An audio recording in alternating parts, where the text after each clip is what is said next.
Assalamualaikum warahmatullahi wabarakatuh. Apa kabar sahabat Al-Fatah yang dimuliakan Allah?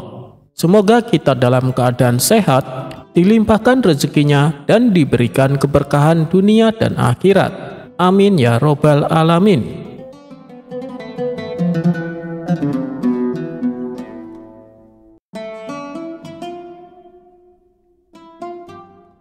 Pada suatu hari saat cuaca sangat panas dan kering, banyak warga berkumpul di alun-alun sambil berbincang. Tiba-tiba datanglah seorang pria asing dari jauh, berjubah mewah dan berbicara lantang. Aku baru pulang dari Makkah, dan aku membawa air zam-zam asli yang penuh berkah. Siapapun yang meminumnya akan menjadi lebih bijak, katanya. Orang-orang langsung mengerumuni si pria itu. Air zam-zam dianggap sangat suci dan banyak khasiatnya. Tapi Abu Nawas yang kebetulan sedang duduk santai di dekat masjid mengerutkan dahinya. Air zam-zam membuat orang lebih bijak. Kenapa tidak semua orang di Mekah jadi orang paling bijak di dunia? Pria asing itu mendengar dan langsung menantang. Kalau kau ragu, mari kita berdebat. Kalau aku menang, kau harus beli air zam-zam ini 1 kendi penuh seharga 5 dinar, ucap pria asing tersebut. Orang-orang bersorak. Mereka tahu kalau sudah soal debat, Abu Nawas jagonya. Abu Nawas bangkit dan berkata, "Baik, mari kita mulai. Katamu, air zam-zam membuat orang bijak, tapi bukankah kebijaksanaan datang dari akal dan pengalaman, bukan dari air?" kata Abu Nawas. "Air ini istimewa," sanggah si pria. "Ia memancar dari bawah Ka'bah, sudah ribuan tahun mengalir tanpa henti. Itu bukti keajaiban." Abu Nawas tersenyum licik. "Baik, sekarang jawab pertanyaanku. Jika air zam-zam mengalir terus tanpa henti dan kamu menyimpannya dalam kendi, apakah keajaibannya ikut berhenti di dalam kendi?" tanya Abu Nawas. Mendengar itu, pria tersebut jadi bingung. Lalu, jika seseorang minum air zam-zam, tapi lalu berkata bohong, apakah air itu gagal membuatnya bijak? Lanjut Abu Nawas. Orang-orang mulai tertawa. "Tentu tidak," seru si pria. "Itu salah orangnya."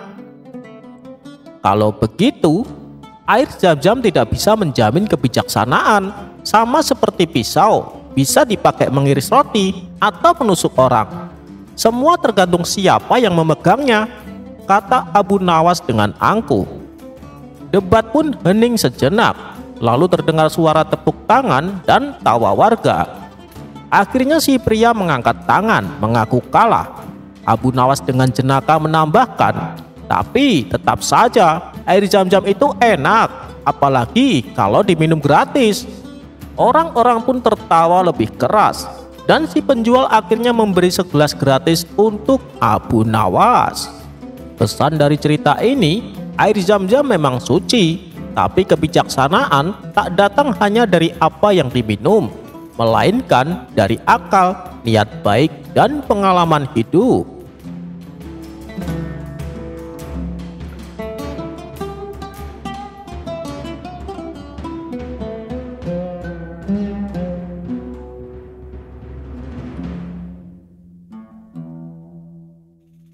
Di sebuah sudut kota Baghdad, hiduplah seorang wanita muda bernama Zainab bersama suaminya Karim dan ibu mertuanya yang terkenal cerewet dan galak bernama Umi Salma. Sudah 2 tahun Zainab menikah, namun belum juga dikaruniai anak. Setiap hari, Umi Salma terus-menerus menyindir dan mempermalukannya. "Zainab, perempuan lain baru menikah 2 bulan sudah hamil. Sementara kau 2 tahun masih saja mandul. Aku malu. Apa kata tetangga? Apa kata keluarga besar?" gerutu ibu mertua. Mendengar itu Zainab hanya bisa menangis diam-diam. Suaminya Karim terlalu lemah untuk membela. Gosip pun menyebar di kampung. warga mulai membicarakan Zainab sebagai istri yang tak bisa memberikan keturunan. Karena terus tertekan, Zainab akhirnya berbohong.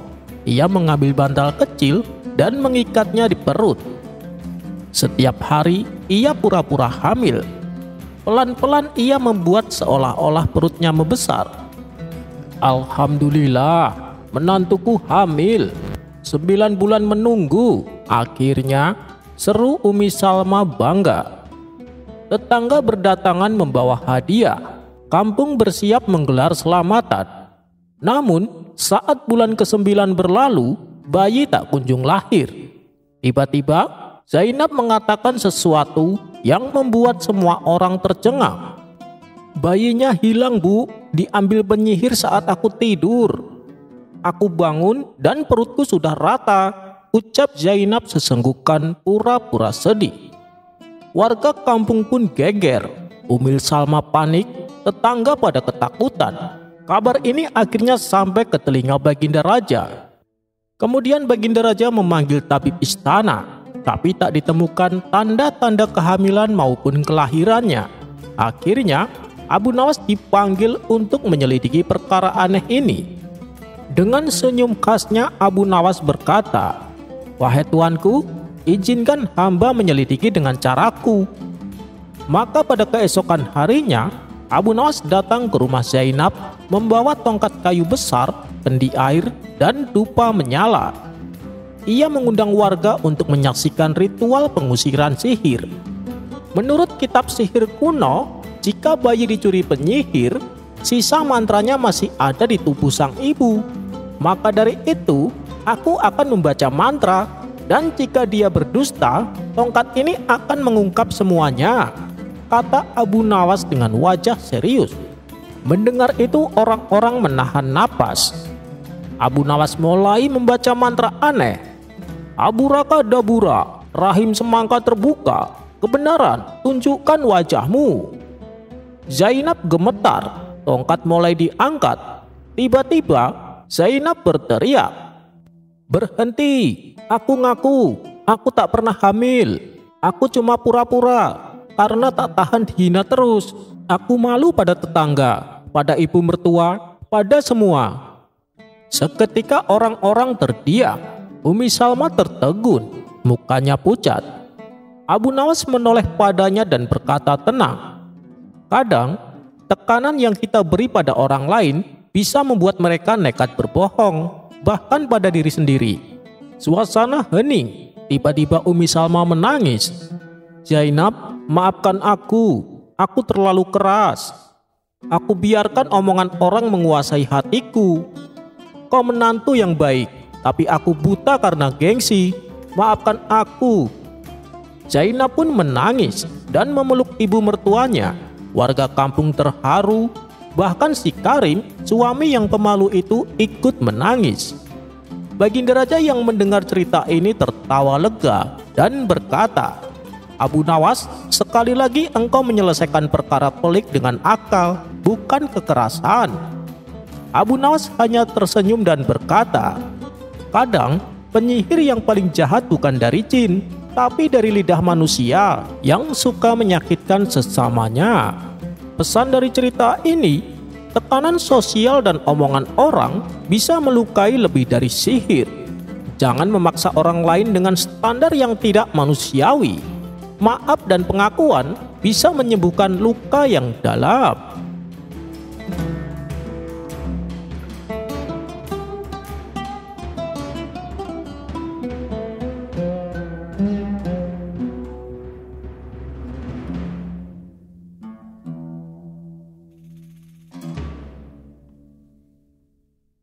Di pagi hari yang cerah, Abu Nawas memulai aktivitasnya dengan jalan-jalan keliling kampung.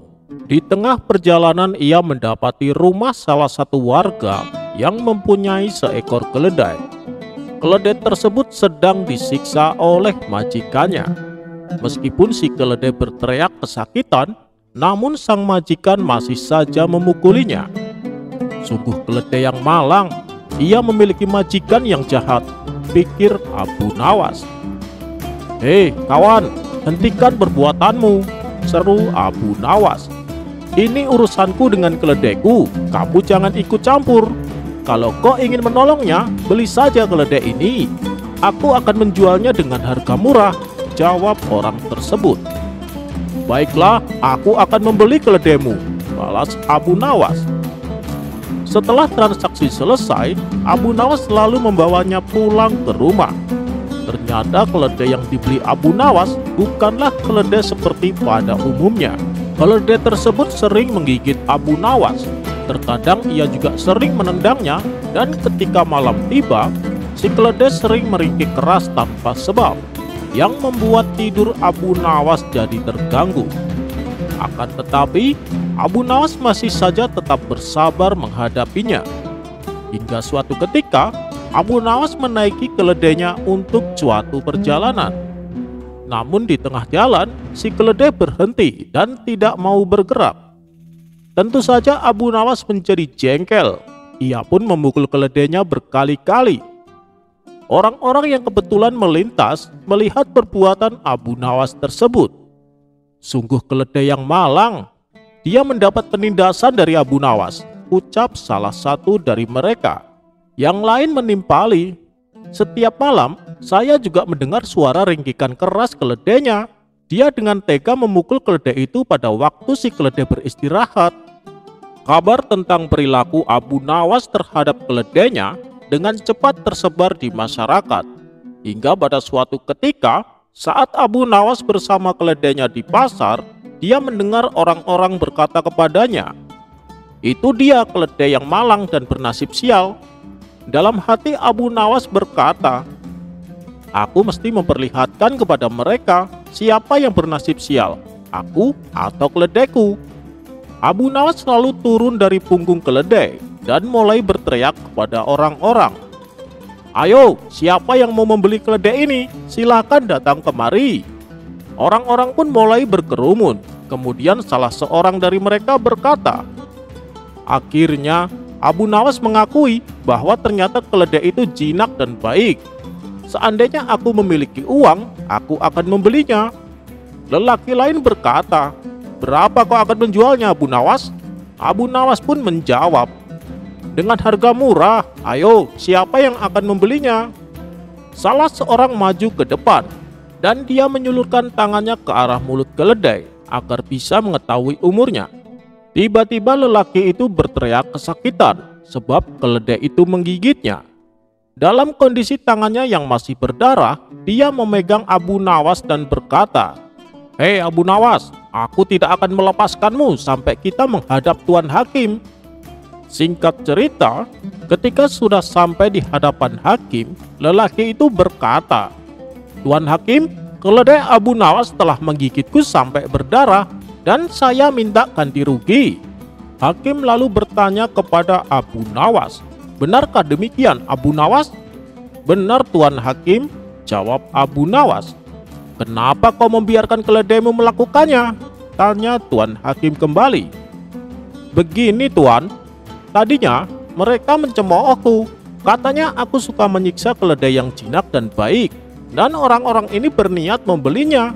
Namun ketika ia meletakkan tangannya di mulut keledai, ia langsung digigit sampai berdarah," kata Abu Nawas menjelaskan.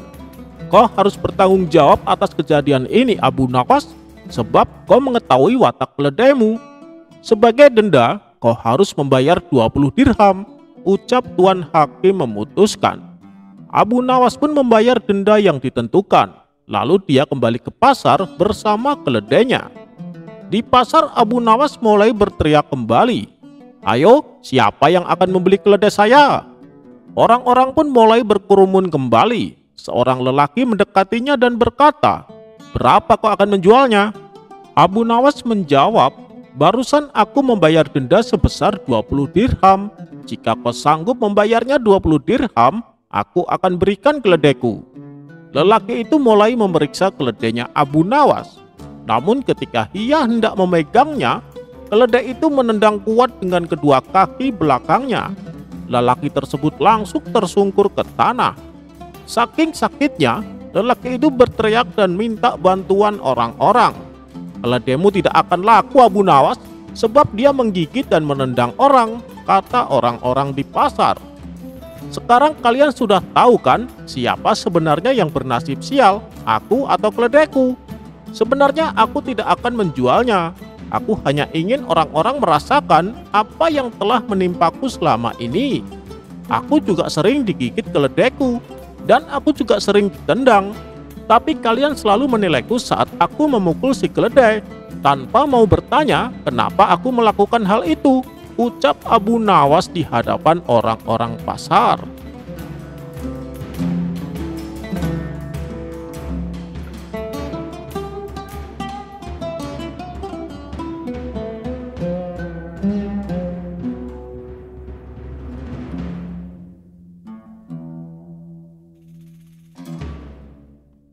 Kecerdikan Abu Nawas menangkap pencuri burung.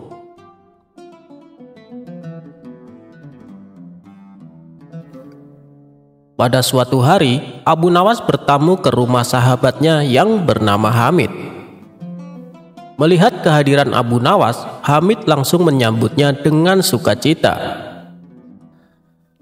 "Wahai sahabatku, sudah lama kita tidak bertemu," kata Hamid sambil memeluk Abu Nawas. Mereka berdua lalu duduk dan ngobrol panjang lebar. Di sela-sela obrolannya, Abu Nawas melihat burung milik Hamid yang berada di dalam sangkar. "Wah, sekarang kamu suka pelihara burung ya, Hamid? Burungnya bagus sekali," tanya Abu Nawas. "Ya Abu, sekedar untuk mengusir kejenuhan. Sudah banyak yang menawar dengan harga tinggi, tapi tidak aku berikan," jawab Hamid. "Loh, kenapa? Kan kamu dapat untung besar," tanya Abu Nawas heran. "Saya sendiri suka dengan burung itu, Abu Nawas. Sayang kalau sampai dijual," balas Hamid. Setelah waktu menjelang sore, Abu Nawas pun pamit pulang kepada sahabatnya. "Jangan sungkan-sungkan, seringlah main ke sini ya, Abu Nawas," ucap si Hamid. "Insya Allah sahabatku," balas Abu Nawas. Beberapa hari kemudian, burung si Hamid hilang dicuri. Hal itu membuat Hamid sedih. Ia bertanya kepada orang-orang, tapi tidak ada satupun yang mengetahuinya. Kemudian Hamid membuat sayembara. Barang siapa yang bisa menunjukkan pencuri burungnya akan diberi imbalan hadiah uang yang banyak. Lagi-lagi usahanya ini menemui jalan buntu, sebab tidak ada satu orang pun yang bisa membantunya. Solusi terakhir yang ia tempuh adalah dengan meminta bantuan sahabatnya. Siapa lagi kalau bukan Abu Nawas? Maka pergilah Hamid ke rumah Abu Nawas. Sesampainya di sana, Hamid menceritakan masalah yang menimpa dirinya. "Apakah kamu punya dugaan siapa kira-kira yang mencuri burungmu?" tanya Abu Nawas. "Yang jelas orang dekat, Abu Nawas. Bisa jadi tetangga saya, mungkin juga kawan saya. Tapi saya tidak berani sembarangan menuduh," jawab si Hamid. Sejenak Abu Nawas terdiam. Ia terus memikirkan cara untuk menemukan pelakunya. Tidak lama kemudian muncullah ide cemerlang dari Abu Nawas. "Aku punya ide. Undang semua orang-orang terdekatmu, ajak mereka makan siang di rumahmu," perintah Abu Nawas. Mendengar itu, Hamid pun kaget. "Untuk apa, Abu Nawas? Bisa jadi di antara mereka adalah pencurinya," tanya Hamid. "Jika kau ingin tahu pelakunya, turuti saja perkataanku. Jangan banyak bertanya. Biarkan aku yang bekerja," ucap Abu Nawas menegaskan. "Baiklah Abu Nawas, saya serahkan urusan ini sepenuhnya kepadamu," balas Hamid mengiyakan. Keesokan harinya, Hamid melaksanakan rencana Abu Nawas. Ia mengundang orang-orang terdekatnya. Mereka adalah tetangga Hamid dan kawan-kawan Hamid. Setelah semuanya berkumpul, mereka disuguhi hidangan makan siang. Ketika semua bercengkrama sambil menikmati hidangan makan siang, tiba-tiba Abu Nawas berdiri dan berkata, "Apakah kalian tahu kenapa kita diundang?" katanya. Mereka menjawab, "Untuk makan-makan, Abu Nawas." "Ya, selain itu, dalam rangka apa sebenarnya kita diundang?" Abu Nawas kembali bertanya. Salah satu dari mereka berceletuk, "Dalam rangka pencurian burungnya si Hamid." Spontan para hadirin tertawa mendengar perkataan tersebut. "Tepat sekali, sebenarnya Hamid sudah tahu pelakunya," ucap Abu Nawas. "Apakah kalian siap untuk bersumpah bahwa kalian tidak mengambil burungnya Hamid?" tantang Abu Nawas. Suasana yang tadinya penuh gelap tawa mendadak berubah menjadi tegang. "Jangan tegang begitu dong, saya hanya bercanda," ucap Abu Nawas sambil tertawa untuk meredakan suasana. "Begini kawan-kawan, untuk apa pakai sumpah-sumpahan? Karena sebenarnya saya dan Hamid melihat pelakunya. Dia ada di sini bersama kalian." Mendengar hal itu, orang-orang yang berkumpul di rumah Hamid menjadi penasaran. "Siapa orangnya? Kami ingin tahu," tanya mereka. "Tidak perlu aku sebutkan, nanti biar aku yang akan bicara kepadanya di lain waktu," tutur Abu Nawas. Jawaban Abu Nawas membuat mereka tidak terima. Mereka protes dan berkata, "Tidak bisa Abu Nawas, kami harus mengetahuinya sekarang juga. Kami akan menghukum dan mengusirnya." Situasi pun semakin memanas, dan ini sesuai dengan rencana Abu Nawas. "Tidak perlu kalian lakukan itu, cukup dia merasakan kepanikan dan rasa takut saja," balas Abu Nawas berpura-pura meredakan suasana. Mereka tetap saja tidak puas dengan jawaban Abu Nawas. Akhirnya mereka memilih bertanya kepada Hamid. "Hei Hamid, beritahu kami siapa pelakunya," sesak mereka. Hamid pun menjawab sesuai dengan arahan Abu Nawas. "Ya, memang saya dan Abu Nawas sudah mengetahui pelakunya. Namun aku kira Abu Nawas bertindak dengan bijak. Jadi biarkan dia yang atur." Jawaban Hamid malah membuat mereka semakin emosi. "Kami tidak akan meninggalkan rumah ini sebelum kami mengetahui siapa pelakunya," kata mereka serempak. "Baiklah, jika kalian masih bersikeras ingin mengetahuinya, saya akan menyebutkan ciri-cirinya. Pencuri itu ialah lelaki yang di kepalanya terdapat sehelai bulu burung," ucap Abu Nawas menjelaskan. Para hadirin akhirnya senang. Mereka saling melirik satu sama lain. Namun ada satu orang yang nampak tegang. Dia menaruh tangannya di atas kepala dan mulai meraba-raba rambutnya untuk mencari sehelai bulu burung. Di saat itulah Abu Nawas langsung berteriak dan menunjuk orang tersebut. "Dia pelakunya, dia yang telah mencuri burungnya Hamid." Orang itu tidak bisa mengelak, terpaksa ia mengakui perbuatannya. Singkat cerita, burung Hamid akhirnya bisa ditemukan. Sebagai rasa terima kasihnya, Hamid memberikan sejumlah uang kepada Abu Nawas.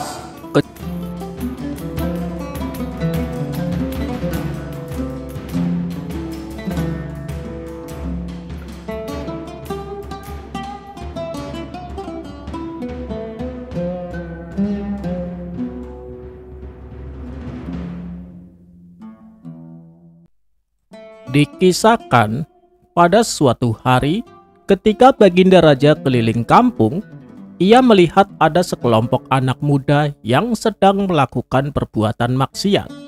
Tapi di antara mereka ada salah satu pemuda yang hanya duduk terdiam. Ia tidak ikut-ikutan berbuat maksiat seperti yang kawan-kawannya lakukan. Sebagai raja yang bijak, Baginda Raja pun menghampiri mereka dan mencoba menasehatinya. Namun nasihat Baginda Raja mendapat pertentangan. Pertentangan ini bukanlah dari mereka yang sedang melakukan maksiat, tapi justru dari pemuda yang tengah duduk bersama mereka. "Wahai sang pemberi ceramah dan nasihat, engkau memerintahkan sesuatu yang engkau sendiri tidak melakukannya, dan melarang sesuatu yang engkau sendiri melakukannya. Mulailah dari dirimu sendiri, kemudian baru menasehati orang lain, agar kelak di akhirat nanti kau tidak dianggap sebagai orang munafik," kata pemuda tersebut. Sontak hal ini membuat Baginda Raja tercengang. Perkataannya seolah menusuk hati yang paling dalam. Para pengawal yang mendampingi Baginda Raja menjadi jengkel dan hendak menangkap si pemuda. Namun oleh Baginda Raja segera dicegahnya. "Biarkan dia, apa yang dikatakannya adalah benar," kata Baginda Raja dengan suara lirih. Dan semenjak kejadian itu, Baginda Raja terus meratapi dengan apa yang diucapkannya, sebab hatinya sangat rapuh dan mudah menangis apabila mendengar kata-kata tentang masalah akhirat. Dalam hati ia berkata, pemuda itu sepertinya orang alim, dan meskipun dia duduk bersama ahli maksiat, ia tak gegabah menyalahkan perbuatan mereka. Sedangkan aku masih banyak dosa, tapi dengan mudahnya aku menyalahkan dan menghakimi mereka. Akibatnya Baginda Raja pun selalu dihantui oleh rasa bersalah. Kemudian untuk mengatasi kemelut di hatinya, ia mengadukan hal ini kepada Abu Nawas. Yang Paduka lakukan itu sudah benar, kenapa harus merasa bersalah? Kata Abu Nawas mencoba menenangkan. Tapi Abu Nawas yang mengatakan hal itu adalah pemuda yang alim, dan ini membuatku sangat bersalah, ujar Baginda Raja. Baiklah, begini saja Paduka, kita tawari dia menjadi pejabat istana. Bila dia menolak, berarti nasihat yang diucapkan tulus dari hati hanya karena Allah. Dan atas perbuatannya ini, Paduka harus memenuhi segala kebutuhan hidupnya. Jangan sampai orang yang seperti itu ditelantarkan penguasa, karena Allah akan murka kepada Paduka. Tapi bila dia tertarik dan menerimanya, maka nanti kita hukum saja dia. Kita beri pelajaran agar membuatnya jera, karena telah berani bersikap lancang dengan membawa-bawa nama akhirat, kata Abu Nawas menyarankan. Baginda Raja pun menyetujui saran tersebut. Kemudian ia perintahkan beberapa pengawal untuk membawa si pemuda ke istana. Singkat cerita, datanglah si pemuda menghadap Baginda Raja. Ia lalu dipersilakan duduk di depan meja makan yang sudah disediakan. Tapi ketika ia ditawari makan, ia menolaknya dan berkata, "Aku tak mau makan hidangan dari hasil pajak yang kau bebankan kepada rakyatmu." Baginda Raja membalas, "Demi Allah, hidangan ini aku beri dari uang pribadiku." Akhirnya si pemuda pun mau memakan hidangan tersebut. Karena baru pertama kali makan hidangan istana, ia merasakan kelezatan yang luar biasa. Melihat tingkah pemuda itu, Baginda Raja lalu berkata, "Kalau mau, kau bisa membawa pulang semua makanan ini." Awalnya si pemuda menolak karena tidak enak hati. Tapi karena Baginda Raja terus memaksa, ia pun menerimanya. "Wahai pemuda soleh, sebelum kau pulang, ada yang ingin aku bicarakan." "Apa yang mendorongmu mengatakan hal itu kepadaku? Perkataan tentang akhirat membuat aku kepikiran," ucap Baginda Raja melanjutkan. "Hak Allah yang ada di pundakku, lalu saya tunaikan hak itu kepadamu," jawab si pemuda. Mendengar jawaban tersebut, Baginda Raja semakin kagum kepadanya. Kemudian pada keesokan harinya, si pemuda kembali diundang ke istana. Kali ini ia ditawari menjadi penasehat kerajaan. Ternyata tawaran tersebut langsung diterima oleh si pemuda. Ia juga diberi jubah kebesaran layaknya seorang pejabat istana. Seiring berjalannya waktu, si pemuda mulai terlena dengan kemegahan dunia yang dimilikinya. Disinilah Baginda Raja mulai mengungkit perkataan yang dulu pernah diucapkan si pemuda. "Wahai anak muda, bukankah engkau dulu pernah menasihatiku di hadapan para pelaku maksiat? Bahkan engkau sampai mempermalukan aku," kata Baginda Raja. "Iya, betul yang mulia," balas si pemuda. "Lantas engkau berpaling dan meninggalkan jalanmu sebagai pemberi nasihat?" tanya Baginda Raja. "Wahai Paduka yang mulia, setelah saya berpikir dan merenung, ternyata saya telah keliru mengatakan itu. Saya justru melihat bahwa yang benar adalah ikut berperan serta membantu Paduka menjalankan amanat kekuasaanmu," jawab si pemuda. "Benarkah apa yang kau katakan itu?" "Tidak mungkin, engkau keliru. Engkau telah terjatuh ke dalam lubang jebakan. Waktu itu, di saat engkau mengatakan kata-kata tersebut, kami merasa segan kepadamu. Dan kami berpikir bahwa engkau melakukan itu secara tulus hanya karena Allah, sehingga kami membiarkanmu. Akan tetapi setelah semuanya jelas, ternyata engkau melakukan itu semua karena demi menginginkan dunia. Maka kami memutuskan untuk menjadikanmu sebagai pelajaran bagi yang lain, agar tidak ada orang yang berani bersikap lancang kepadaku," bentak Baginda Raja. Kemudian Baginda Raja perintahkan pengawal untuk menangkap si pemuda dan memenjarakannya. Pada keesokan harinya, Baginda Raja memberitahukan kepada Abu Nawas. "Bagaimana Abu Nawas? Apakah tindakanku sudah benar?" tanya Baginda Raja. "Itu adalah keputusan yang tepat Paduka," jawab Abu Nawas. Ada kalanya orang memberi nasihat karena menginginkan sesuatu, apalagi yang dinasehati adalah rajanya. Paduka jangan sampai mudah dikelabui oleh orang-orang seperti itu, tutur Abu Nawas melanjutkan. Baginda Raja pun berterima kasih atas saran dan nasihat yang diberikan oleh Abu Nawas.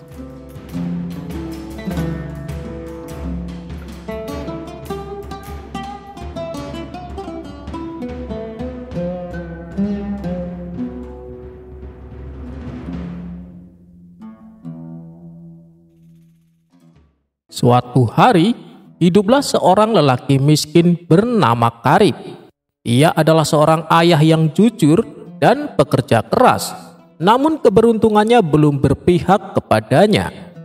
Suatu hari, karena ingin memperbaiki hidup, ia meminjam uang dari seorang rentenir kejam bernama Umar untuk membuka usaha kecil.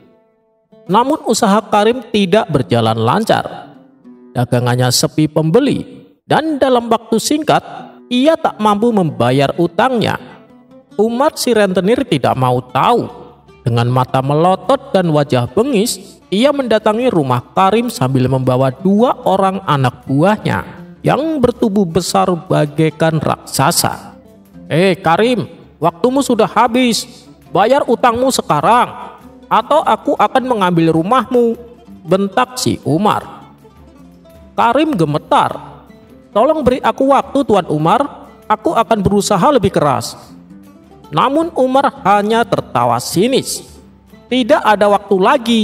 Besok jika kau tidak membayar, aku akan mengambil semuanya," bentak si Umar. Karim yang putus asa berlari ke rumah Abu Nawas. Ia menceritakan masalahnya dengan berlinang air mata. Abu Nawas mengelus janggutnya dan tersenyum. "Tenang Karim, aku punya rencana. Besok kau ikuti saja apa yang aku katakan."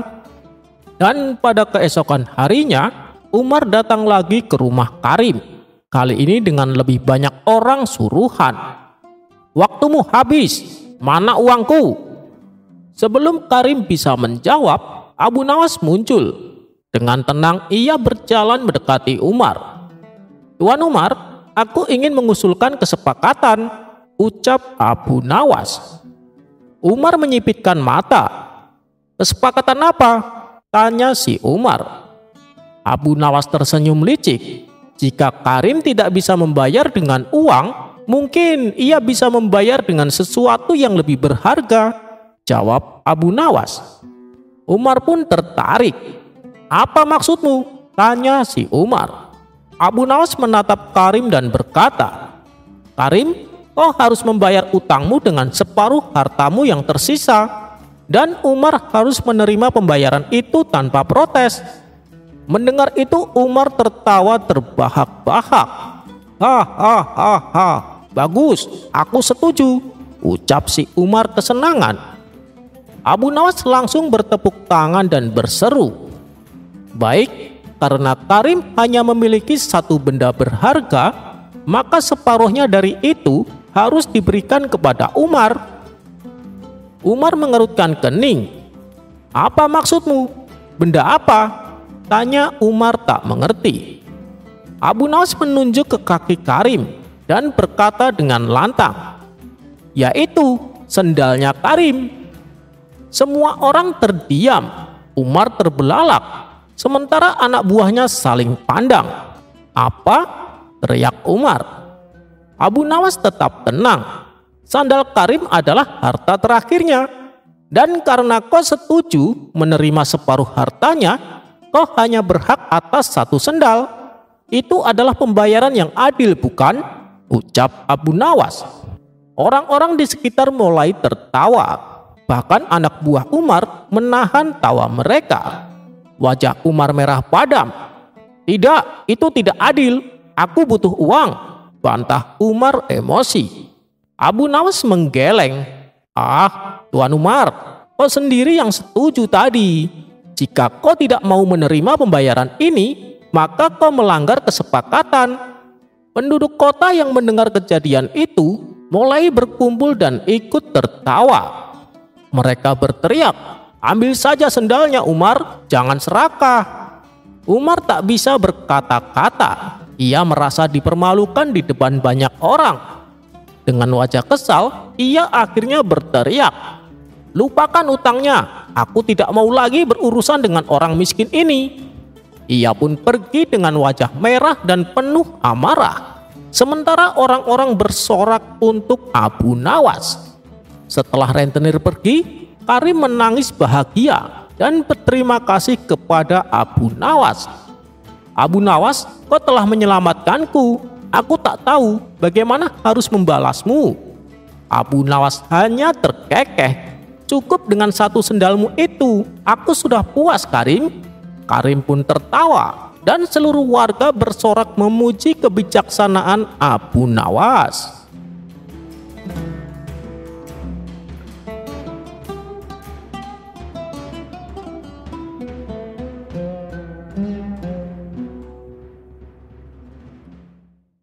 Ketika Abu Nawas sedang bersantai di depan rumahnya, seorang pedagang buah datang kepada Abu Nawas untuk berkeluh kesah. Ia mengadukan buah dagangannya yang selalu dicuri monyet. "Tolong kami Tuan Abu, kami sudah menggunakan segala cara Tuan Abu, tapi si monyet susah sekali ditangkap," kata pedagang buah tersebut. "Oh, kalau itu sih soal mudah. Besok aku akan ke tokomu," balas Abu Nawas. Maka pada keesokan harinya, pergilah Abu Nawas ke tempat jualan si pedagang buah. "Apakah kau punya botol?" tanya Abu Nawas. "Ada Tuan Abu," jawab si pedagang. "Sekarang masukkan satu buah ceri ke dalamnya dan pajang botol itu di tengah-tengah buah daganganmu," perintah Abu Nawas. Meski menuruti perintahnya tersebut, si pedagang merasa heran. Bagaimana mungkin perangkap seperti itu bisa untuk menangkap monyet yang nakal? "Ayo kita sembunyi supaya monyetnya datang kemari," kata Abu Nawas. Tak berselang lama, setelah mereka bersembunyi, datanglah monyet nakal tersebut untuk kembali mencuri buah-buahan. Melihat ada buah ceri dalam botol, si monyet menjadi penasaran. Ia mengira buah itu pasti sangat istimewa karena diletakkan di dalam botol kaca bening. Ia pun mencari cara agar bisa mendapatkan buah ceri tersebut. Setelah berusaha beberapa kali, monyet itu tahu bahwa ia bisa mendapatkannya dengan cara memasukkan tangannya lewat leher botol. Dan itulah yang dilakukannya. Di dalam botol, tangannya dikepalkannya memegang buah ceri tersebut. Namun, segera pula ia sadar bahwa tangannya yang menggenggam ceri kuat-kuat terlalu besar untuk ditarik keluar dari leher botol itu. Ketika monyet sudah masuk perangkap, Abu Nawas segera berlari dan menangkapnya. Monyet pun terkejut dan berusaha melarikan diri. Tapi karena tangannya terjebak di dalam botol, ia tak bisa lari kencang-kencang. Meski demikian, monyet itu tetap saja memegang erat buah ceri tersebut, yang membuat tangannya tidak bisa keluar dari botol. Akhirnya, Abu Nawas berhasil menyelesaikan tugasnya. Si monyet berhasil ditangkap dan dimasukkan ke dalam kandang. Melihat taktik Abu Nawas yang cerdik itu, si pedagang bertanya, "Wahai Tuan Abu, kenapa monyet itu tak mau melepaskan buah ceri dari genggamannya? Dengan begitu kan dia bisa terlepas dari jebakan botol." Abu Nawas menjawab, "Itulah sifat monyet. Dalam keadaan segenting apapun, dia tak akan melepaskan buah ceri yang menjadi tujuan utamanya." Mendengar perkataan Abu Nawas, si monyet berkata, "Huhu haha, huhu haha, huhu haha."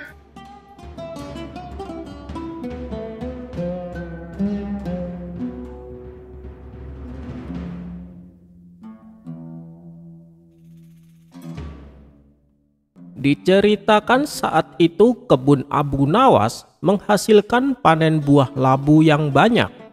Begitu juga dengan kebun milik Abu Jahil. Kemudian Abu Nawas menjual hasil panennya di pinggir jalan yang banyak dilalui orang. Dalam sehari Abu Nawas bisa mendapat keuntungan yang lumayan banyak.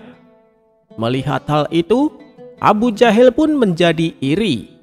Ia lalu menjual buah labunya bersebelahan dengan tempat Abu Nawas.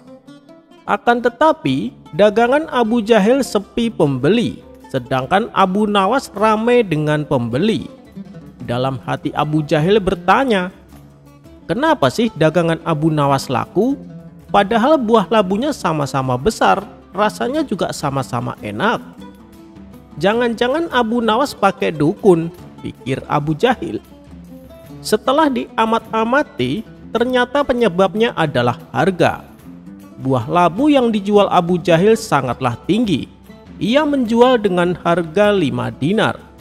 Sementara Abu Nawas hanya mematok harga sewajarnya, yaitu 3 dinar. Tak ingin kalah saing dengan Abu Nawas, pada keesokan harinya Abu Jahil menjual buah labu menjadi 1 dinar. Harga yang terbilang sangat murah, bahkan harga tersebut bisa membuatnya menjadi rugi. Tapi hal itu tidak diperdulikan oleh Abu Jahil, karena tujuannya cuma satu, yaitu agar membuat dagangan Abu Nawas tidak laku. Namun namanya saja Abu Nawas, ia mempunyai sejuta akal cerdik untuk menghadapi masalah tersebut. Tanpa menunggu lama, ia segera menghampiri tempat jualan si Abu Jahil. "Wahai Abu Jahil, bagaimana kalau buah labunya aku borong semua?" tanya Abu Nawas. Dengan tertawa penuh kemenangan, Abu Jahil berkata, "Boleh saja, kamu pasti tak mampu bersaing denganku kan?" ledek Abu Jahil. Sambil tersenyum Abu Nawas membalas, "Iya Abu Jahil, kau memang cerdik." Akhirnya Abu Jahil menjual semua buah labunya dengan harga 1 dinar per bijinya. Setelah menerima uang dari Abu Nawas, Abu Jahil kembali berkata, "Kali ini kau harus mengaku kalah Abu Nawas. Untuk hal lain kau boleh menang, tapi kalau soal dagang akulah yang paling cerdik." Mendengar pengakuan sombong Abu Jahil, Abu Nawas menanggapinya dengan senyum. Kemudian Abu Nawas kembali berjualan. Harga labu yang tadinya Abu Nawas dijual 3 dinar, kini dinaikkan menjadi 4 dinar. Karena tak ada lagi penjual buah labu selain Abu Nawas, orang-orang pun bersedia membelinya. Hal ini sontak membuat Abu Jahil terkejut. Ia pun tak bisa berbuat apa-apa, sebab semua buah labunya sudah diborong oleh Abu Nawas. "Sialan, ternyata Abu Nawas telah memperdayai aku lagi," gerutu Abu Jahil.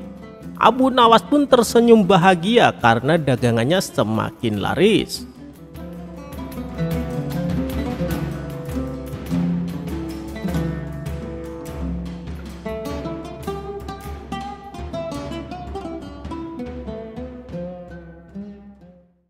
Sepandai-pandainya tupai melompat, pasti pernah jatuh juga.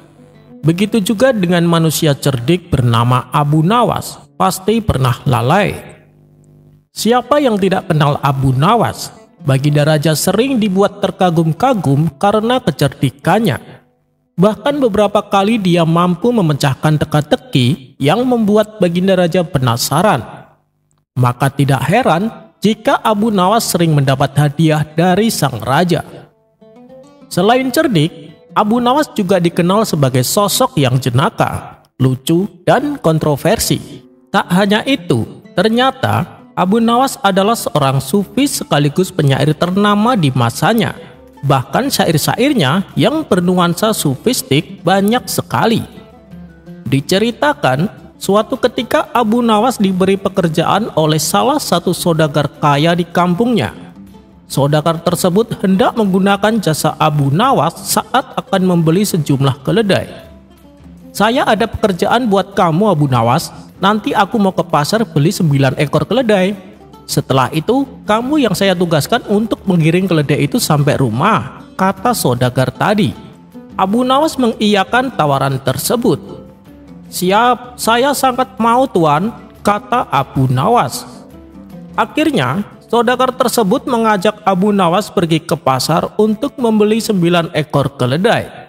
Setelah selesai membeli 9 keledai, sang saudagar pulang duluan dan meminta Abu Nawas untuk menggiring sampai rumah. Abu Nawas menunggangi 1 ekor keledai, kemudian mulai melakukan perjalanan dan menggiring menuju rumah pemiliknya. Khawatir ada yang hilang, Abu Nawas menghitung jumlah keledai saat dalam perjalanan. Betapa terkejut ketika dia mendapati keledainya hanya 8 ekor. Tentu hal itu membuatnya khawatir. Abu Nawas turun dan mencoba mencari keledai yang terpisah, tetapi usahanya sia-sia. Abu Nawas menghitung lagi keledai sebelum menunggangi, tapi anehnya keledainya lengkap 9 ekor. Akhirnya Abu Nawas menaiki seekor keledai dan kawan lainnya ia taruh di depan. Sembari meneruskan perjalanan, Abu Nawas kembali menghitung keledainya, dan kali ini jumlahnya kembali menjadi 8 ekor. Curiga ada yang mencuri, Abu Nawas turun dan membiarkan keledai-keledai itu, sementara dirinya bersembunyi di balik pohon untuk menyelidiki. Saat bersembunyi itu, Abu Nawas menghitung keledainya kembali, dan anehnya jumlahnya lengkap 9 ekor. Abu Nawas semakin heran.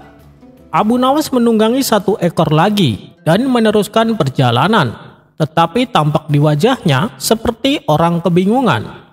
Beberapa saat kemudian, Abu Nawas bertemu dengan orang tua. "Kenapa kamu tampak kebingungan?" tanya orang tua tadi. "Bagaimana tidak bingung? Ada 1 keledai tiba-tiba menghilang. Saat kuhitung lagi, tiba-tiba muncul," kata Abu Nawas. Orang tua tadi tertawa terbahak-bahak, lalu meminta Abu Nawas turun untuk menghitungnya. Abu Nawas pun turun. Setelah dihitung, jumlahnya lengkap 9 ekor. Abu Nawas pun lega setelah mendapati keledainya lengkap. Akhirnya Abu Nawas menunggangi 1 keledai dan melanjutkan perjalanan. Beberapa langkah kemudian ia kembali menghitung keledai. Jumlahnya kembali berkurang 1 ekor. Kemudian Abu Nawas berteriak minta tolong. Akhirnya orang tua tadi menghampiri dan berkata, "Bagaimana keledaimu tidak kurang? Kamu hanya menghitung keledai di depanmu, sementara keledai yang kau tunggangi tidak kau hitung," kata kakek tua. Mendengar jawaban itu, Abu Nawas tersenyum dan bergumam. Secerdik-cerdiknya orang, suatu waktu pasti pernah mengalami sial.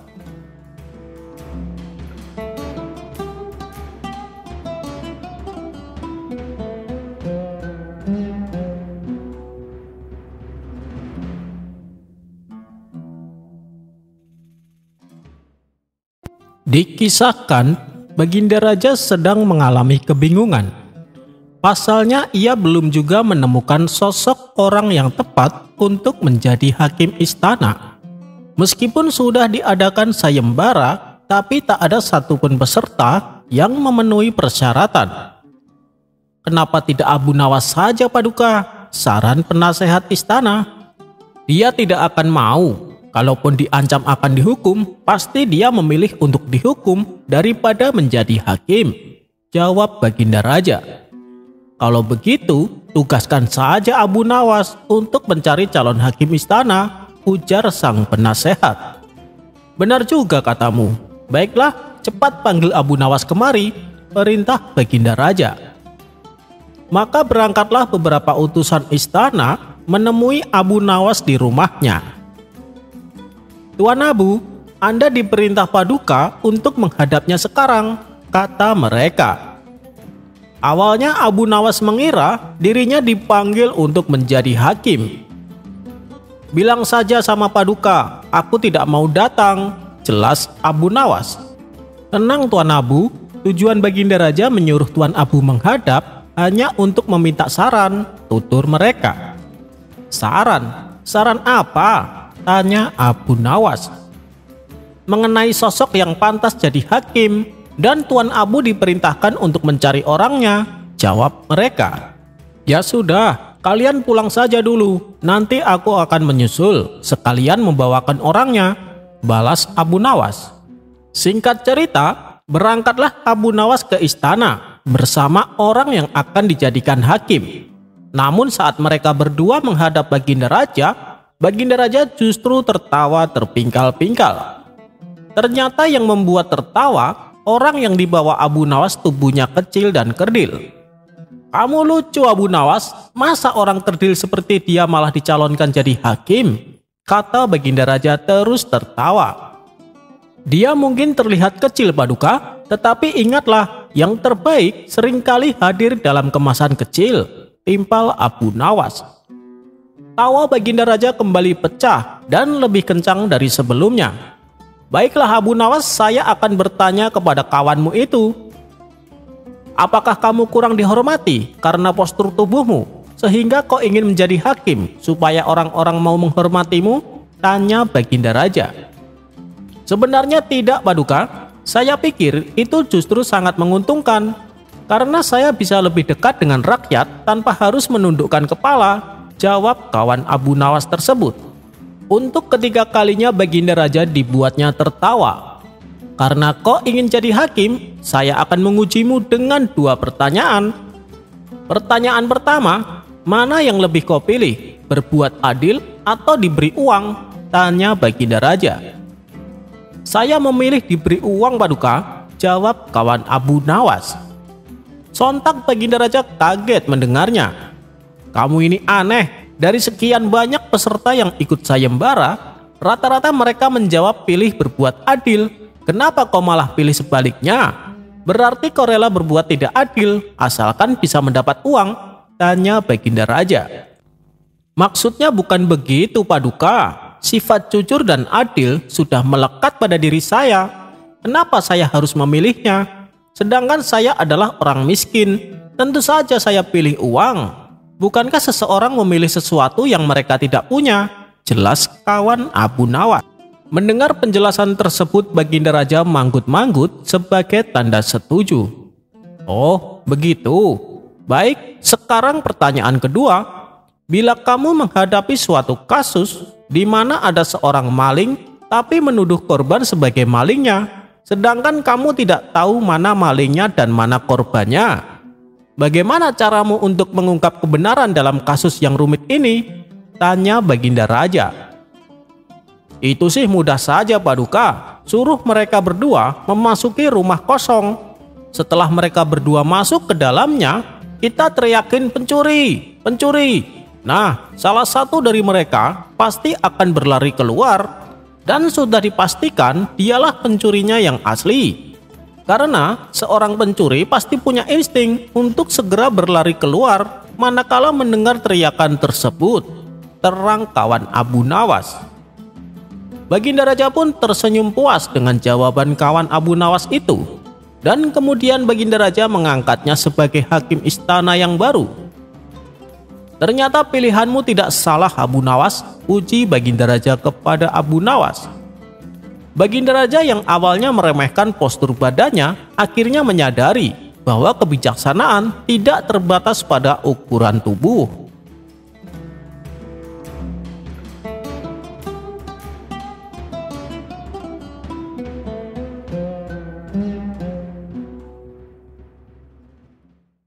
Suatu hari Baginda Raja mengundang 3 orang ilmuwan yang paling pintar di kota Baghdad.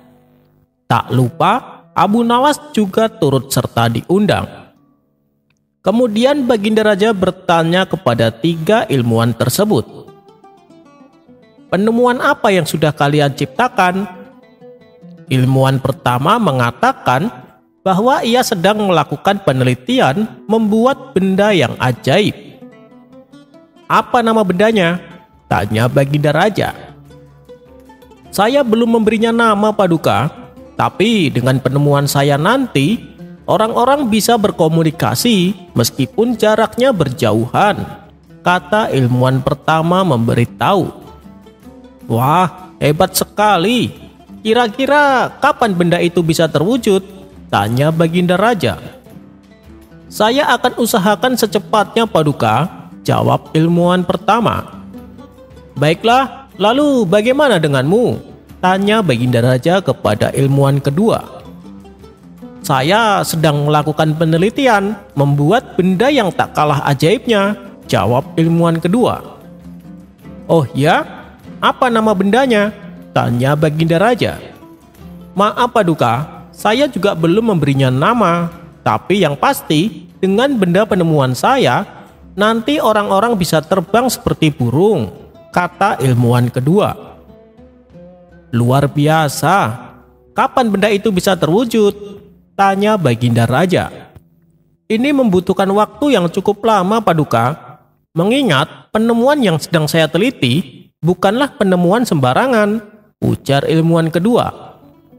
Bagus, kalau kau butuh apa-apa, bilang saja padaku. Lalu bagaimana denganmu? Tanya Baginda Raja kepada ilmuwan ketiga. Sama Paduka, saya sedang melakukan penelitian, membuat benda yang sangat bermanfaat, jawab ilmuwan ketiga. Oh ya? Apa kegunaan benda tersebut? Tanya Baginda Raja.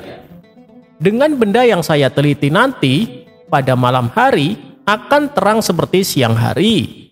Ruangan istana akan terang benderang, jalanan kota Baghdad juga akan terang, meskipun langit di atas masih gelap, kata ilmuwan ketiga memberitahu.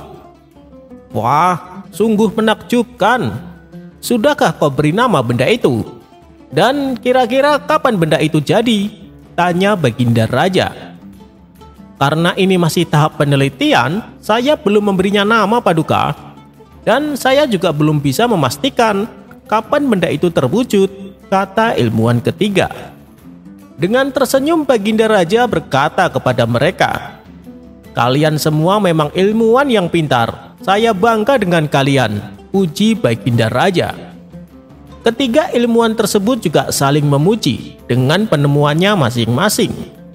Sementara Abu Nawas yang sedari tadi duduk terdiam, tiba-tiba dikagetkan oleh sebuah pertanyaan.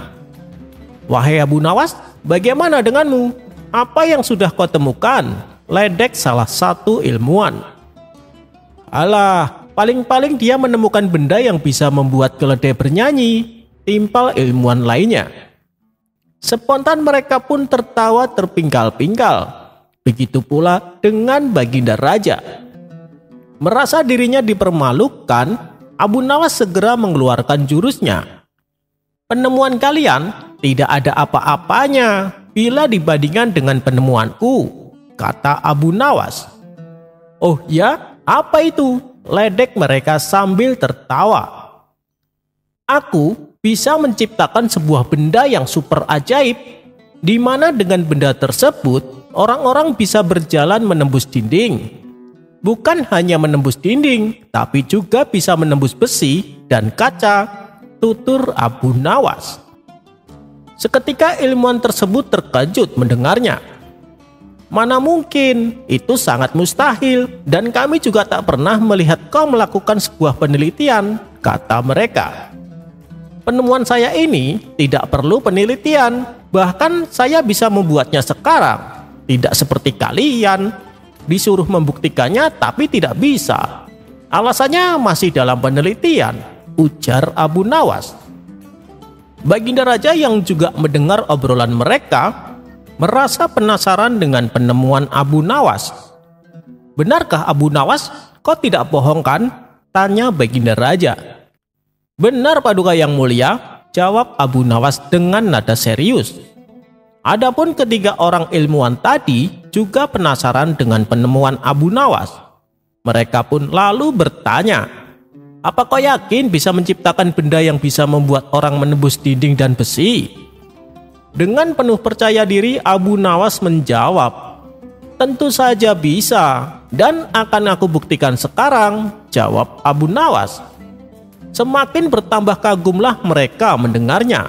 Luar biasa, apa nama benda penemuanmu? Tanya mereka kembali. Nama bendanya adalah pintu, jawab Abu Nawas cengengesan. Spontan Baginda Raja tertawa terpingkal-pingkal mendengarnya. Kurang ajar, kita telah dikerjai Abu Nawas, kata mereka dengan nada kesal. Tawa Baginda Raja pun semakin keras melihat reaksi ketiga orang ilmuwan tersebut.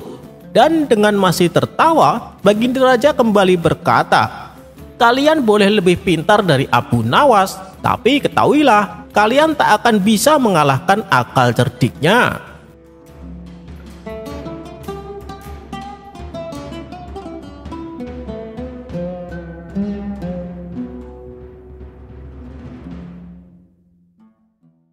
Pada suatu hari, Baginda Raja mengundang beberapa tokoh sufi untuk berkumpul di istananya. Tak lupa Abu Nawas juga turut serta diundang. Hal ini membuat Abu Nawas merasa heran, sebab biasanya yang diundang untuk berkumpul adalah para pejabat istana. Apalagi saat itu Baginda Raja sedang kedatangan rombongan tamu dari negeri seberang. Karena penasaran, Abu Nawas pun memberanikan bertanya kepada Baginda Raja, "Ampun Paduka yang mulia, tidak biasa-biasanya Paduka mengundang kami para tokoh sufi. Emangnya ada masalah apa?" tanya Abu Nawas. "Begini Abu Nawas, saya ada satu pertanyaan. Bila saya tanyakan ke pejabat istana, pasti jawabannya sama saja. Maka dari itu saya ingin dengar pendapat kalian. Itulah kenapa saya mengumpulkan kalian di sini," jawab Baginda Raja. Mendengar hal itu, Abu Nawas pun mulai mengerti alasannya. Sebab Baginda Raja memang seringkali lebih tertarik dengan jawaban yang unik. Siapa lagi kalau bukan dari para tokoh sufi. Kemudian Baginda Raja pun mulai pertanyaannya kepada tokoh sufi yang pertama. "Bagaimana perasaanmu jika aku meninggal nanti?" tanya Baginda Raja. Sufi pertama seketika terkejut mendengar pertanyaan tersebut. Pertanyaan ini sepertinya sepele, tapi rawan jebakan. Salah-salah bisa kena hukuman, pikir Sufi pertama. "Begini Paduka, tentu saja saya merasa kehilangan dan bersedih, karena Paduka adalah raja kami," jawab Sufi pertama. "Jawabanmu tak ubahnya seperti pejabat istana. Tapi kalau mereka wajar menjawab demikian, sebab mereka takut bila raja yang baru akan memecat mereka dan diganti dengan orang lain. Sedangkan kamu seringkali mengkritik kebijakan saya, bahkan terkadang menganggap saya tidak adil. Bagaimana mungkin kamu akan merasa sedih dan kehilangan? Ucapanmu tak sesuai dengan isi hatimu," ujar Baginda Raja. Maka Sufi pertama pun ditangkap dan dimasukkan ke dalam penjara. Melihat hal itu, para tamu yang hadir kagum dengan ketegasan Baginda Raja. Sekarang giliran Sufi yang kedua. Ia dipanggil dan ditanya Baginda Raja, "Bagaimana perasaanmu jika aku meninggal nanti?" tanya Baginda Raja. "Paduka memang raja yang adil dan bijaksana. Tapi menurutku tak ada yang perlu disedihkan. Karena pada dasarnya kita semua juga akan mati. Untuk apa menangisi kematian orang lain? Sedangkan kematian kita sendiri kita belum tahu akan selamat atau tidak di akhirat kelak," jawab Sufi kedua. "Jawabanmu memang benar.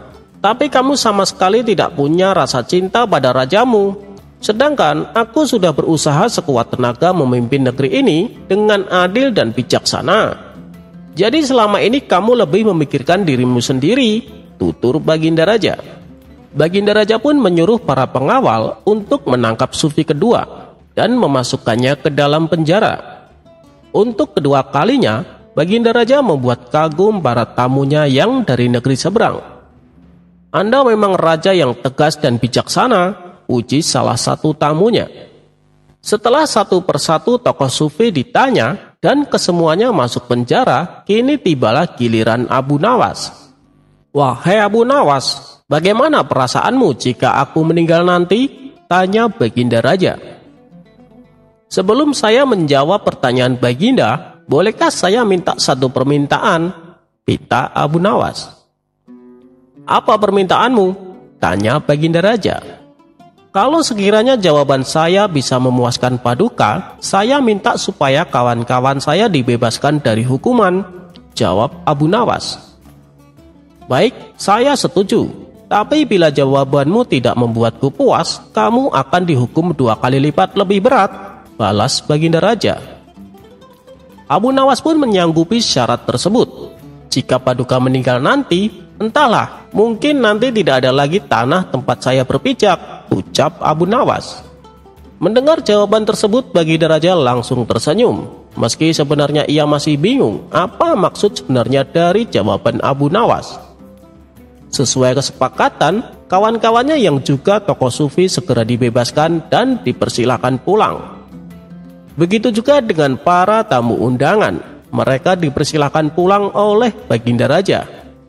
Tetapi ketika Abu Nawas hendak pulang, ia dicegah oleh Baginda Raja.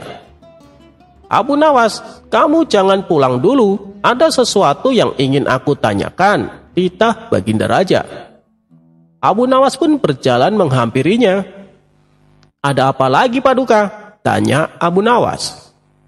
Maksud dari jawabanmu tadi sebenarnya apa Abu Nawas? Tanya Baginda Raja penasaran.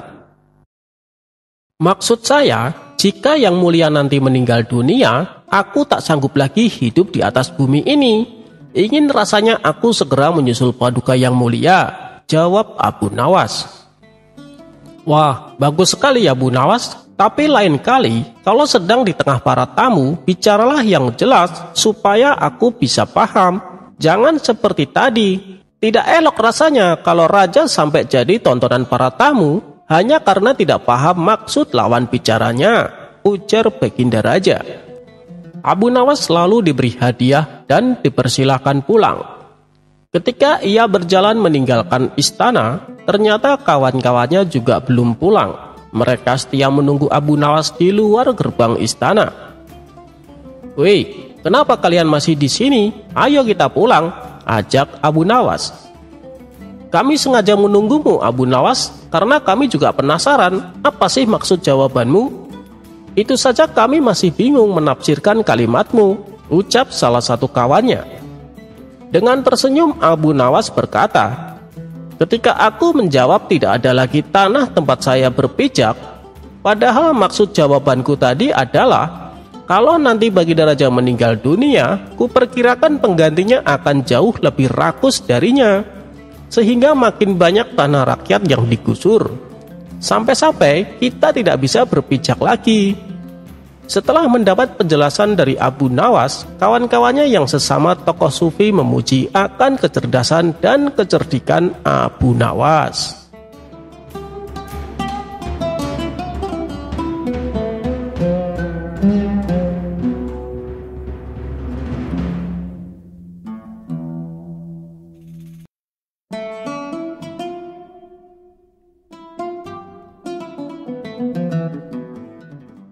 Diceritakan di sebelah rumah Abu Nawas ada seorang tetangga yang selalu tampak bernasib sial. Nama tetangganya itu adalah Mahmud, dan sepertinya tak sehari pun berlalu tanpa kejadian yang membuatnya berada dalam situasi sulit. Mahmud dengan kepalanya yang selalu ditutupi sehelai kopiah selalu keluar dari rumahnya dengan pandangan gelisah. Orang-orang di kampung pun mulai mendengar berbagai kisah tentang kesialan Mahmud. Beberapa mengatakan bahwa dia sering kehilangan barang berharganya, sedangkan yang lain menyebutkan bahwa rencananya selalu berakhir dengan kegagalan. Suatu hari, Abu Nawas yang ingin memastikan kebenaran tentang nasib buruk Mahmud memutuskan untuk mengunjunginya. Ketika bertemu dengan Mahmud, Abu Nawas lalu bertanya, "Hei Mahmud, apa yang sebenarnya terjadi denganmu? Aku sering mendengar bahwa kamu selalu bernasib sial." Dengan wajah lesu, Mahmud menjawab, "Oh Abu Nawas, nasibku memang tak kunjung membaik, semuanya selalu berakhir dengan kegagalan." Abu Nawas berkata lagi, "Mungkin ada sesuatu yang bisa aku lakukan untuk membantumu. Ceritakan padaku kejadian terbaru yang membuatmu merasa bernasib sial." "Baru-baru ini aku memutuskan untuk mencari pekerjaan baru. Namun, di hari pertama kerja, aku malah salah jalan dan tersesat di ujung kota. Akhirnya, aku terlambat dan kehilangan pekerjaan itu, ujar si Mahmud. Mendengar itu, sambil menggeleng-gelengkan kepalanya, Abu Nawas memutuskan untuk membantu Mahmud mengubah nasibnya. Bagaimana kalau kita mencoba sesuatu yang berbeda? Ayo buat rencana yang baik dan aku akan membantu melalui setiap langkahnya, ajak Abu Nawas. Setelah berpikir sejenak, Mahmud setuju untuk mencobanya. Abu Nawas kemudian mengajak Mahmud membuat rencana yang matang untuk mencari pekerjaan baru. Selang beberapa minggu, Mahmud melamar pekerjaan baru dengan rencana yang telah mereka persiapkan bersama. Kali ini segalanya berjalan dengan lancar. Mahmud tidak lagi tersesat di ujung kota, dan ia pun tiba tepat waktu di hari pertama kerja. Lihat Mahmud, rencana kita berhasil bukan? Kegagalan itu hanya keberuntungan yang belum ditemukan, ucap Abu Nawas. Mahmud dengan senyum di wajahnya merasa beruntung memiliki tetangga seperti Abu Nawas yang membantunya mengubah nasibnya. Sejak saat itu, Mahmud tidak lagi dihantui oleh kesialan. Abu Nawas dengan kebijaksanaannya telah membantu tetangganya menemukan jalan menuju keberhasilan.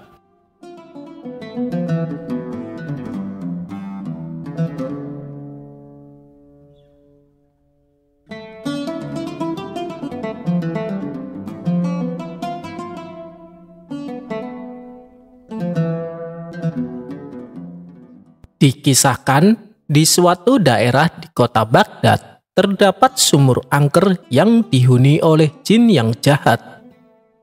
Setiap malam terdengar suara menakutkan dan suara-suara aneh yang berasal dari sumur tersebut. Meskipun demikian, kedalaman sumur tersebut hanya sekitar 1 meter dan tidak ada airnya sama sekali. Namun, karena saking angkernya, sehingga banyak warga sekitar tak berani mendekatinya. Suatu kali, datang seorang tamu ke rumah Abu Nawas.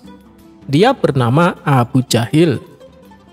Kemudian ia mengadukan masalahnya tentang sifat sang istri yang sangat cerewet. Gimana caranya Abu Nawas supaya istri saya tidak ngomel-ngomel terus? Tanya Abu Jahil kepada Abu Nawas. Soal itu aku tidak tahu, istriku juga sangat cerewetnya. Kalau soal itu aku tidak tahu, istriku juga sama cerewetnya, jawab Abu Nawas. Waduh, masa kamu tidak tahu? Kamu kan terkenal cerdik Abu Nawas, ujar Abu Jahil. Baiklah, kalau kamu mau, bawa saja istrimu ke sumur tua yang angker itu, lalu kamu jatuhkan dia ke dalamnya, saran Abu Nawas. Maksudmu, sumur tua yang dihuni jin jahat itu? Waduh, bisa-bisa istriku malah mati tenggelam. Aku tidak mau Abu Nawas, tolak Abu Jahil.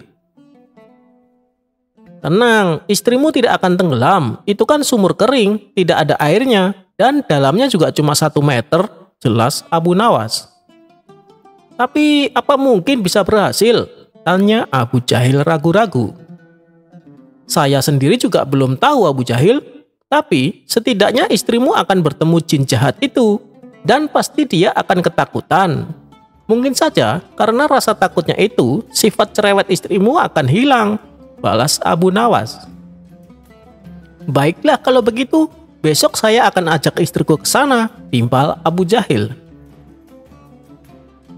Singkat cerita, pergilah Abu Jahil dan istrinya menuju sumur angker yang dimaksud.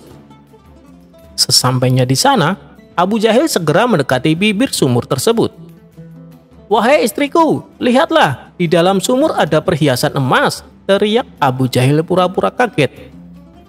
Mendengar hal itu, sang istri tak sabar ingin ikut melihatnya. Setelah sang istri berdiri tepat di depan sumur, Abu Jahil langsung mendorongnya. Sang istri pun terjatuh ke dalam sumur itu.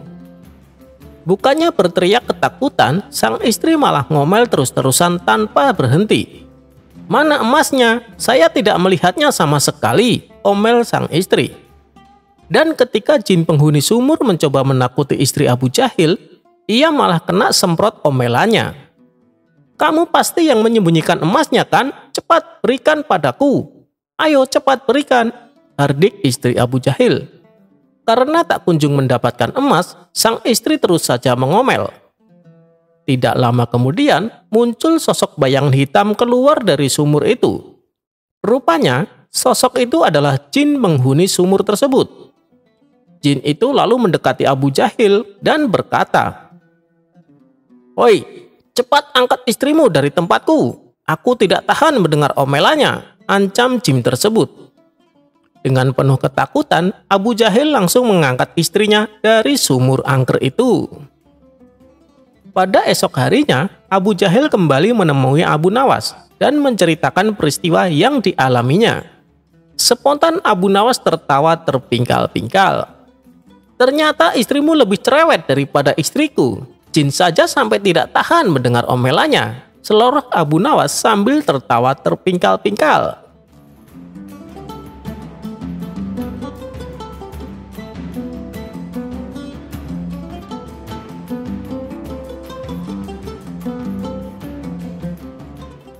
Kisah Abu Nawas sukarela masuk ke penjara. Baginda Raja mempunyai 2 orang putra. Yang pertama bernama Al-Amin dan yang kedua bernama Al-Ma'mun. Al-Amin ternyata sangat bodoh dan pemalas, sedang Al-Ma'mun terkenal rajin dan pintar dalam bidang ilmu sastra. Baginda Raja sangat menyukai Al-Ma'mun karena kecerdasannya tersebut.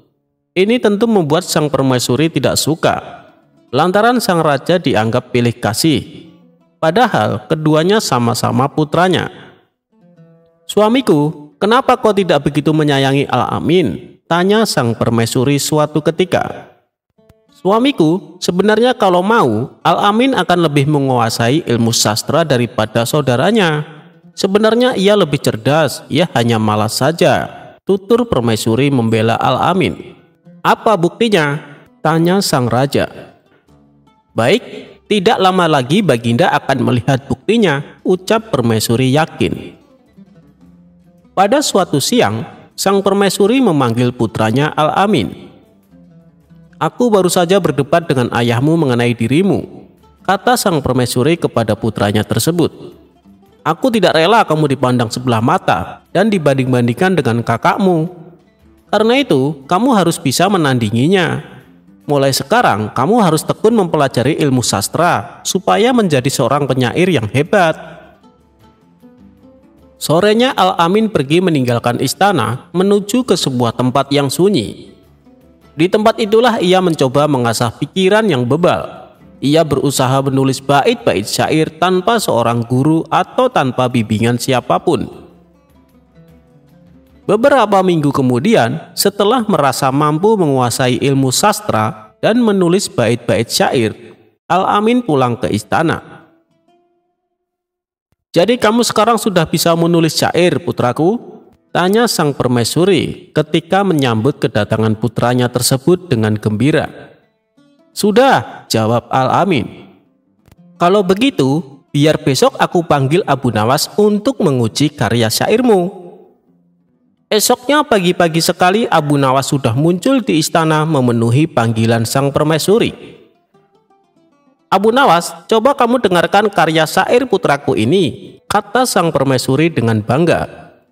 "Baik, silakan," kata Abu Nawas. Al-Amin lalu membacakan beberapa bait syair sebagai berikut. "Kami adalah keturunan Bani Abbas, kami duduk di atas kursi." Abu Nawas hampir tidak sanggup menahan tawanya mendengar syair tersebut. "Bagaimana?" tanya Al-Amin kepada Abu Nawas. "Ya begitulah, kalian memang dari keturunan yang mulia," jawab Abu Nawas ngeledek. "Tapi coba teruskan."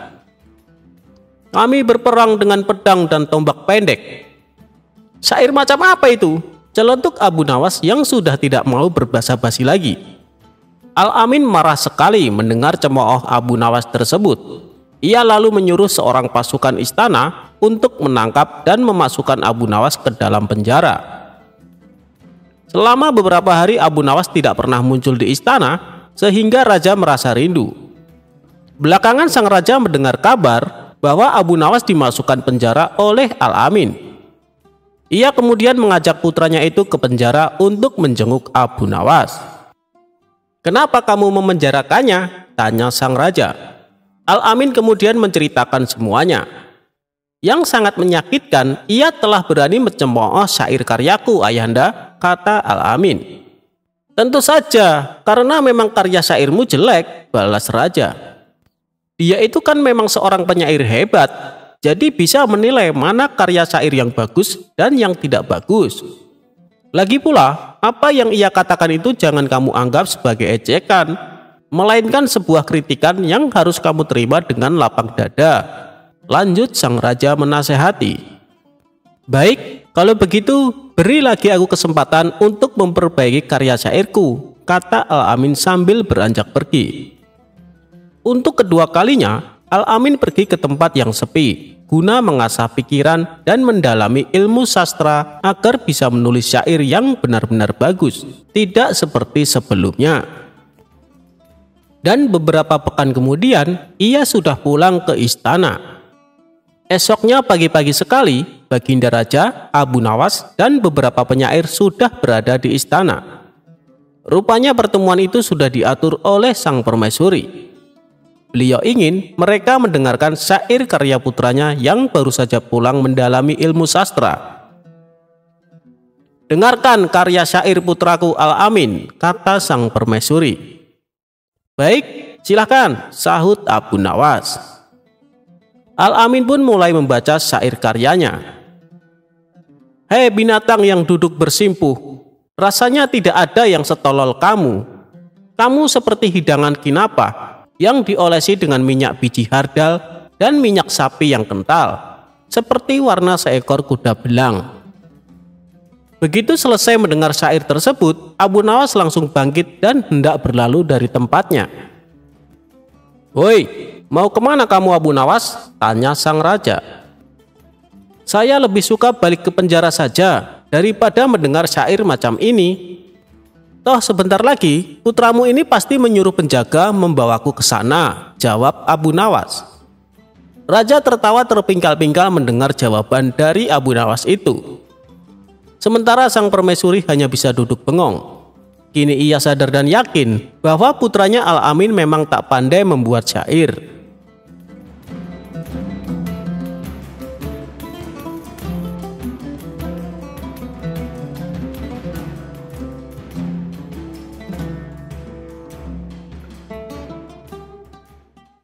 Menghakimi seorang Yahudi. Dikisahkan, ada seorang pedagang dari Baghdad yang terkenal jujur dan baik hati. Setiap ada pembeli yang datang, ia melayaninya dengan ramah. Adapun barang dagangannya yang dia jual terbilang murah, karena dia hanya mengambil sedikit keuntungan. Hal inilah yang membuat dirinya semakin disukai dan dicintai orang-orang. Di depan toko tempat dia jualan, ada toko milik seorang Yahudi yang jualan dagangannya sama seperti dirinya. Di samping berjualan, si Yahudi ini juga berprofesi sebagai rentenir. Dia orangnya kejam dan tidak kenal ampun, sehingga banyak orang-orang yang sangat membencinya karena ia menjual barangnya dengan harga yang sangat tinggi dan selalu memaksa kepada para pembeli. Hal itu membuat tokonya sepi dan tidak laku. Tapi karena dia seorang rentenir, tokonya sering didatangi orang-orang untuk berhutang. Si Yahudi bersedia memberikan pinjaman dengan syarat bunga yang tinggi. Dan apabila tak mampu membayar tepat waktu, maka rumah si peminjam akan disita menjadi miliknya. Sifat kejamnya membuat ia semakin kaya raya, karena banyak orang yang tak mampu mengembalikan dan merelakan tempat tinggalnya disita oleh si Yahudi. Suatu hari, pedagang yang baik hati ini membutuhkan modal untuk memperbesar usahanya. Ia pun mendatangi si Yahudi untuk meminjam uang. Si Yahudi yang sudah lama memendam rasa benci menggunakan kesempatan ini untuk berbuat jahat. Ia tak meminta rumah sebagai jaminan, tapi meminta sesuatu yang di luar nalar. Aku bersedia meminjamkan uang kepadamu, tapi dengan syarat. Kau harus mengembalikannya 2 kali lipat. Dan apabila kau tidak bisa mengembalikan tepat waktu, maka sebagai gantinya aku berhak memotong daging bagian mana saja dari tubuhmu yang aku inginkan, seberat 1 kilo, kata si Yahudi. Mendengar syarat yang diterapkan itu, si pedagang terkejut dan heran. Kenapa harus daging tubuhku? Bukankah biasanya kamu meminta rumah yang jadi jaminannya? Tanya si pedagang. Kalau kau tidak mau ya sudah, aku juga tidak memaksamu, balas Yahudi dengan ketus. Karena sedang sangat membutuhkan uang, si pedagang terpaksa menerima syarat tersebut. Lalu dibuatlah surat perjanjian antara keduanya. Surat perjanjian itu lalu dipegang oleh si Yahudi. Seiring berjalannya waktu, beberapa bulan kemudian, nasib naas dialami si pedagang. Ia mengalami kebangkrutan. Barang dagangannya banyak yang tidak laku. Dan hari yang ditentukan pun tiba. Si pedagang tak mampu mengembalikan uang pinjamannya. Sesuai dengan surat perjanjian, kau harus memberikanku 1 kilo daging dari bagian mana saja dari tubuhmu, kata si Yahudi. Bagaimana kalau masalah ini kita selesaikan ke pengadilan? Karena permintaanmu ini tak wajar, usul si pedagang. Si Yahudi pun menyetujuinya.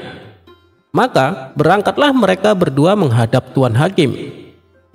Di depan Tuan Hakim, Yahudi menyerahkan selembar surat perjanjian yang telah disepakati mereka berdua. Tuan Hakim, saya meminta hak saya sesuai perjanjian, tapi sepertinya dia enggan memenuhinya, kata si Yahudi mengadu. Lantas, daging bagian mana yang kau inginkan? Tanya Tuan Hakim. Aku menginginkan daging bagian lehernya, jawab si Yahudi. Tentu saja jawaban si Yahudi membuatnya terkejut. Itu sama saja si Yahudi menginginkan kematian si pedagang. Kalau Tuan Hakim menolak, ia akan dianggap tidak adil, karena ada bukti surat perjanjian yang telah disepakati keduanya. Sedangkan kalau Tuan Hakim mengabulkan, nyawa si pedagang akan melayang. Lantaran bingung memecahkan perkara tersebut, Tuan Hakim sengaja menunda-nunda keputusannya sampai berhari-hari. Berharap si Yahudi akan mengurungkan niat buruknya. Akan tetapi, si Yahudi tidak terima. Setiap hari ia selalu mengingatkan Tuan Hakim untuk secepatnya memutuskan dan memberikan haknya. Kasus ini pun menjadi bahan perbincangan di seluruh Baghdad. Ketika Abu Nawas mendengar hal ini, ia segera mendatangi pengadilan menemui Tuan Hakim. Maaf Tuan Hakim, perlihatkanlah surat perjanjian itu kepadaku, pinta Abu Nawas. Tuan Hakim pun memberikan surat perjanjian tersebut. Setelah Abu Nawas menerimanya, ia mulai mempelajari isi dari surat itu. Sejenak Abu Nawas terdiam. Ia mencari solusi yang tepat untuk memecahkan masalah ini. Tidak berapa lama kemudian, Abu Nawas pun mendapatkan jawabannya. Tuan Hakim, aku akan membantumu menyelesaikan kasus ini. Sekarang panggillah si pedagang dan si Yahudi itu, kata Abu Nawas. Singkat cerita, datanglah si pedagang yang baik hati dan orang Yahudi ke pengadilan. Abu Nawas lalu bertanya kepada si pedagang, apakah sewaktu menulis surat perjanjian kau setuju dan mengizinkan kalau si Yahudi memotong 1 kilo daging dari bagian mana saja tubuhmu yang diinginkannya? Si pedagang pun menjawab, iya Tuan Abu. Lalu apa yang kau harapkan dengan kasus ini? Tanya Abu Nawas kembali. Aku hanya ingin keputusan yang terbaik, itu saja Tuan Abu, jawab si pedagang pasrah. Setelah bertanya kepada si pedagang, Abu Nawas lalu berkata kepada Tuan Hakim, wahai Tuan Hakim, izinkanlah aku menjadi hakim untuk memutuskan kasus yang satu ini, pinta Abu Nawas. Silahkan Abu Nawas, sekarang kau yang menjadi hakimnya, jawab Tuan Hakim. Menurut saya, tidak ada keraguan di dalam surat perjanjian ini. Si Yahudi berhak menuntut haknya. Mau tidak mau, si pedagang harus merelakan 1 kilo daging dari bagian tubuhnya. Dan itu harus dilakukan saat ini juga, kata Abu Nawas. Tuan Hakim kaget mendengarnya. Ia tak menyangka kalau Abu Nawas justru membela si Yahudi. Begitu juga dengan si pedagang. Ia mengira akan dibela Abu Nawas, namun justru sebaliknya. Sedangkan si Yahudi merasa senang karena dendamnya kepada si pedagang akan terbalaskan. Lalu, bagian tubuh mana daging yang kau inginkan? Tanya Abu Nawas kepada si Yahudi. Saya menginginkan bagian lehernya, jawab si Yahudi dengan entengnya. Baik, keinginanmu dikabulkan. Wahai Tuan Hakim, ambilkanlah pisau untuknya, perintah Abu Nawas. Dengan berat hati Tuan Hakim memberikan pisau kepada si Yahudi. Betapa senangnya si Yahudi, karena tidak lama lagi si pedagang akan mati di tangannya. Kemudian Abu Nawas kembali berkata kepada si Yahudi, kamu boleh memotongnya sekarang, tapi ingat kau harus memotongnya sesuai surat perjanjian, yaitu tepat 1 kilo daging. Tidak boleh lebih, tidak boleh kurang. Dan jika ternyata daging yang kamu potong beratnya tidak sesuai surat perjanjian, maka sebagai hukumannya kamu harus dibunuh dan semua harta kekayaanmu akan disita oleh negara. Spontan si Yahudi kaget mendengar itu. Sesuatu hal yang tidak mungkin bisa dilakukan, sebab dia diperbolehkan memotong hanya 1 kali. Mana mungkin ia bisa memotong daging tepat 1 kilo? Si Yahudi pun terdiam untuk beberapa lama. Kenapa kau diam saja? Bukankah keinginanmu sudah dikabulkan? Tanya Abu Nawas. Saya tidak bisa melakukannya, Tuan Abu. Lebih baik saya mencabut tuntutan saya, kata si Yahudi ketakutan. Baiklah, kalau begitu kasus ini saya nyatakan ditutup, tegas Abu Nawas. Si Yahudi pun pulang dengan perasaan kecewa. Sementara Tuan Hakim memuji kecerdasan Abu Nawas. Ia memutuskan permasalahan tanpa harus menghilangkan hak si Yahudi, namun juga tidak merugikan si pedagang. Terima kasih Tuan Abu, Anda telah menyelamatkan saya. Awalnya saya mengira Tuan Abu berpihak kepada si Yahudi. Ternyata saya salah menilai. Maafkan saya Tuan Abu, kata si pedagang dengan penuh bahagia. Akhirnya si pedagang pun lolos dari kematiannya.